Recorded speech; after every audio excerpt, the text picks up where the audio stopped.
Good morning and welcome back to the My Practice, My Business Clinical Business of Dentistry podcast. Today, I want to talk about something that has probably cost the average dental practice more money than almost anything else. Not fee schedules, not inflation, not staffing shortages, not even dental insurance. I'm talking about the unwritten rules that never really existed. And we begin our podcast right there. Welcome, all of you fantastic dental podcast listeners, to the My Practice, My Business Dental Podcast Show, where we help dentists profit and thrive with excerpts from the clinical business of dentistry training here at My Practice, My Business. We'll be addressing and answering questions with current trends dentists and their teams face each and every day in their pursuit of this wonderful career we call dentistry. And now, the host of our show, the clinical director and president at My Practice, My Business, Dr. Rob Thorup. You know, for decades, dentists have been following rules that nobody can point to in a contract, nobody can point to in state dental law, and nobody can point to in any court decision. Yet somehow, everyone knows they're true. They've got to be true. You've heard them. For example, you can't charge for that, or insurance won't allow it, or that's illegal, or you'll get kicked off the dental plan if you do that, or every dentist has to do it this way. Really? Can you please show me where? Can you point to your source? Not where someone told you, and not where a consultant repeated it, and not where another dentist heard it from another dentist 20 years ago. Show me the contract. Show me the law. Show me the regulation. And most of the time, and I say most of the time, I really should say nearly all the time, 99.9% of the time, they can't show their source. They can't prove what they're saying. There's this telephone game in dentistry, and dentistry has created one of the biggest games of telephone I've ever seen. Someone from an insurance company says something, an office manager repeats it, and a consultant then teaches it, a speaker puts it in a seminar, and another dentist tells 5 friends, and they tell 5 friends, and 20 years later, it becomes the gospel. What's the problem with that? Nobody ever verified whether the statement, concept, verbally, nobody ever verified whether it was true. And imagine running your practice based on tax laws you've never read. I mean, just imagine that. Imagine signing a lease you've never opened. I'm laughing because most of us do that. Imagine practicing dentistry according to a textbook you've never looked at. And yet thousands of dentists are doing exactly that with their PPO contracts. And so who are we listening to? One of the questions I ask when I hear someone giving advice is very simple. I ask them, have you actually read the contract? Not skimmed it, read it. Everybody that's been to our training, one of the first questions I ask in training, raise your hand if you have read every PPO contract you have, let alone understand it. And what's really interesting is I see, every now and again, I'll get the office manager extraordinaire or somebody raise their hand. Yes, Rob, I've read them all. And then I start asking questions, and then they regret responding to they've read them. They're just trying to look good in front of their dentist, the boss, whoever the boss is. They're trying to just look good. And you don't have to. My wonderful office manager extraordinaires, you do not have to look good. It's okay to admit, no, I haven't read them. And again, when I ask that question, 99.9% of the entire audience, I can have anywhere from, an audience of 20 to an audience of 2,000. Nobody has read them. And they don't read every page, every definition, every amendment, every exhibit, every rider, because if you haven't read those, you're giving opinions and not facts. So it's best to keep your mouth closed and let people think you know something than to open it and remove all doubt.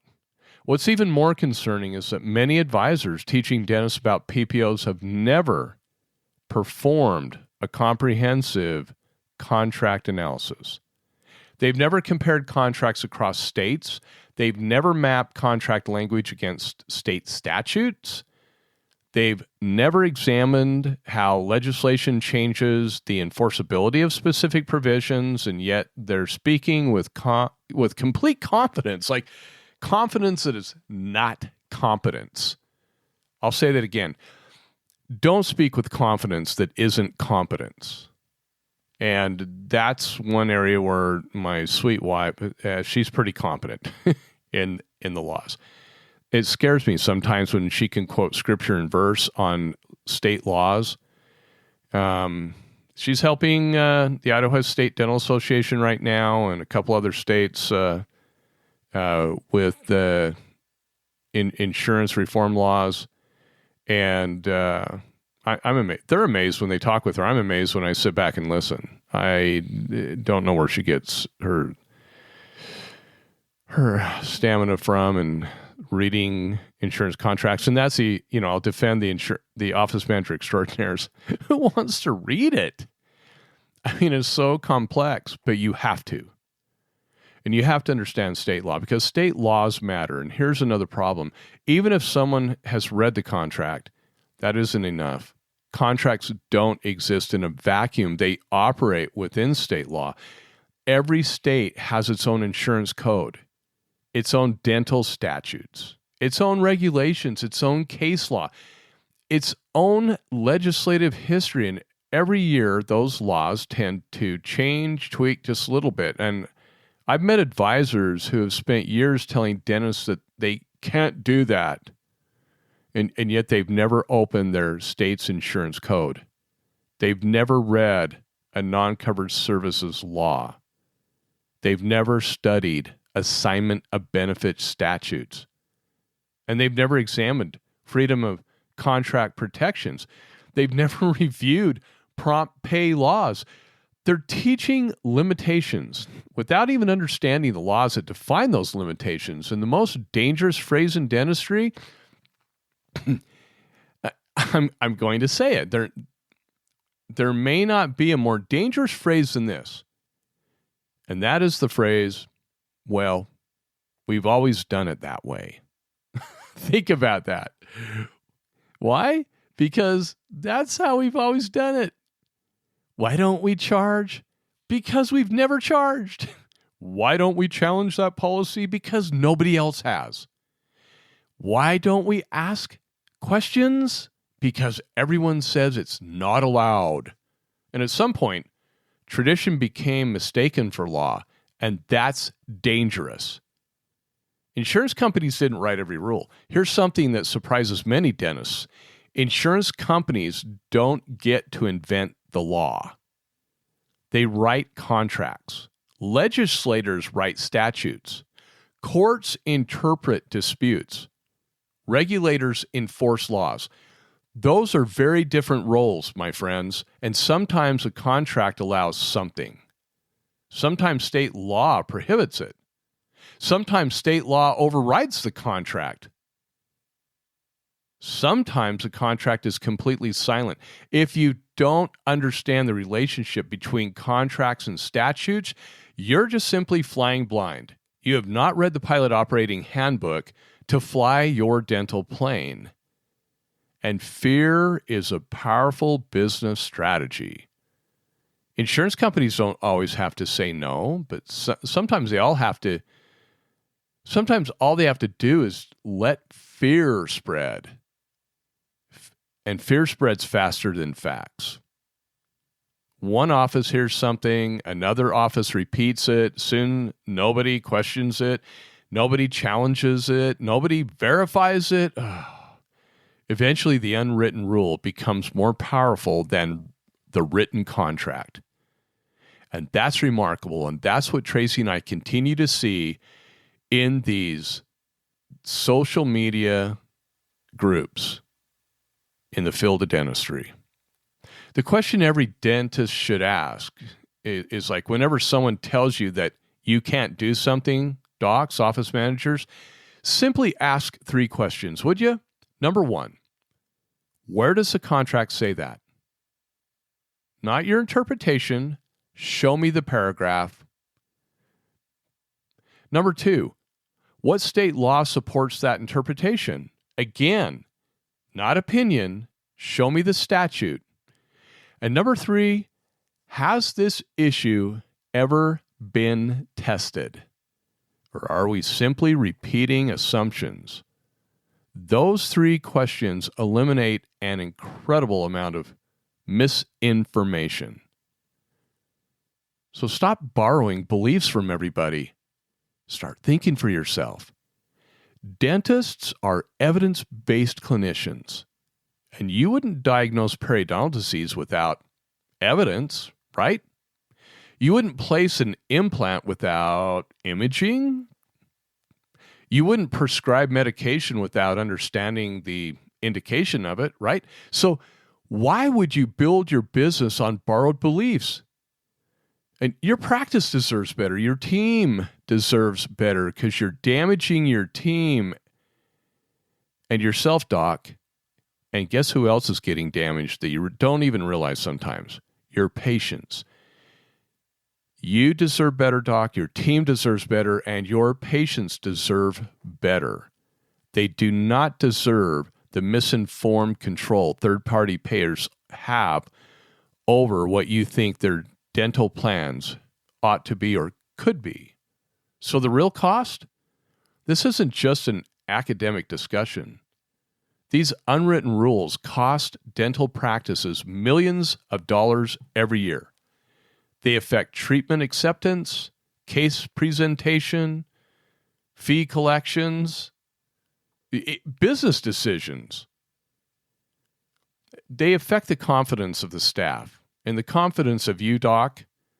They affect our patient communications. And when your team believes these myths, they behave differently. When doctors believe myths, they make different business decisions. Beliefs become behaviors, my friends, and behaviors become culture, and then culture becomes financial reality.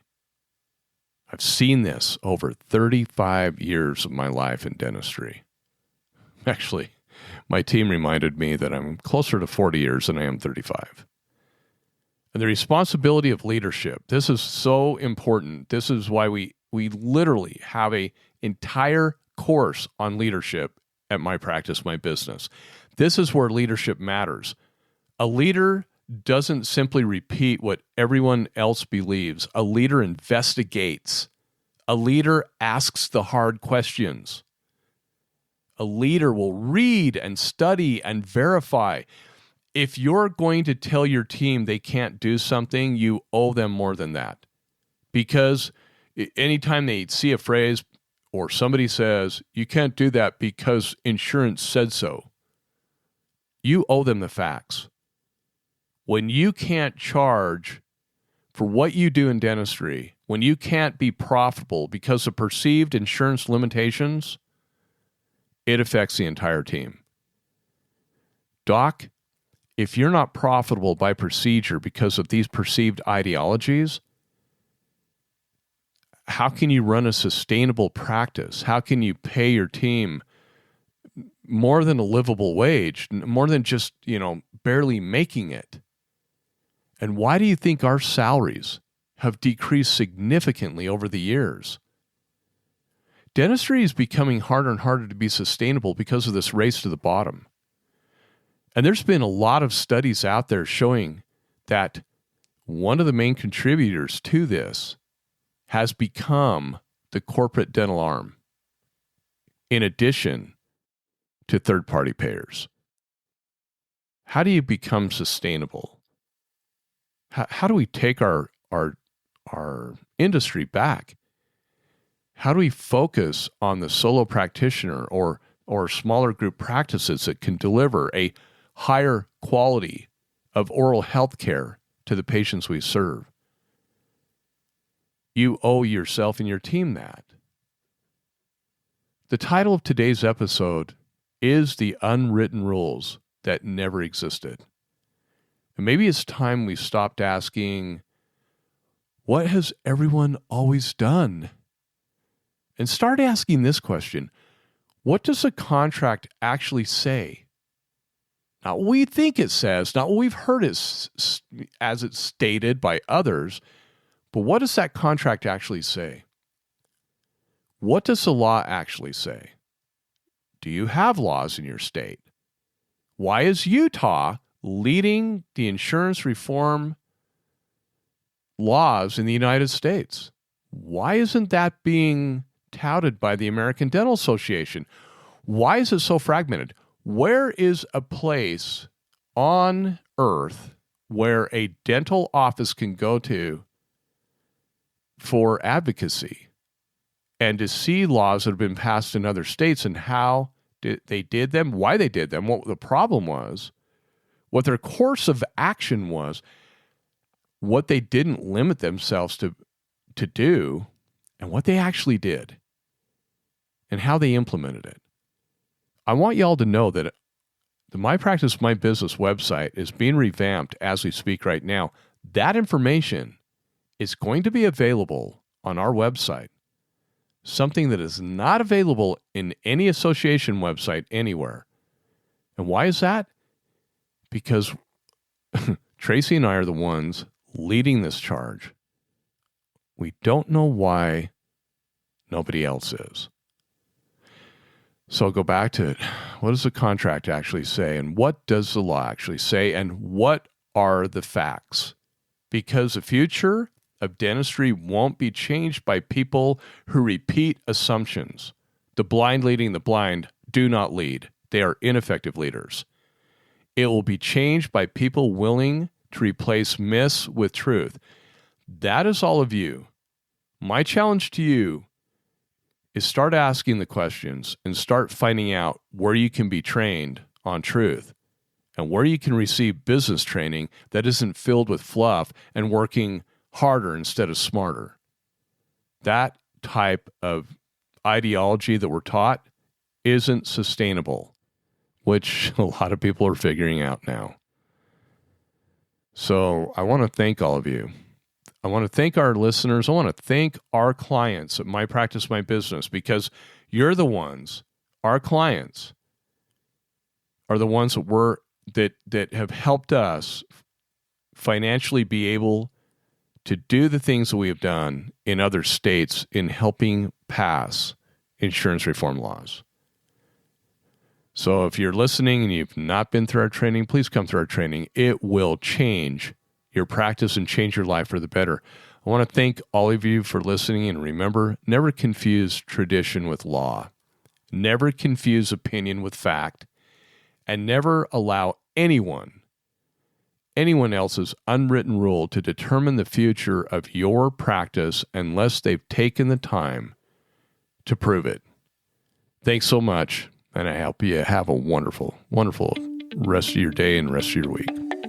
Till next time. Thank you for being with us today. Since 2006, My Practice, My Business has been teaching dentists and their teams business skills, dental insurance contractual protocols, and state laws governing how to profitably bill patients fairly for the need-based services they provide. What's more, we guarantee our training, unlike other dental consulting companies in the industry. Simply stated, if you don't increase your net revenue, we don't get paid. We call it dental consulting the way it should be. We believe there has never been a more important time than now for dentists to experience and implement our key methods, knowledge, and business training within their dental practices. To learn more about our guaranteed, no-risk clinical business of dentistry training that is changing dental practices for the better, just go to our website, mypracticemybusiness.com, and surf our pages for additional information about our company and the services we provide. When you're ready, give us a call and get scheduled for the most profitable dental business training that you will ever experience. If you enjoyed our podcast, please leave us a 5-star review.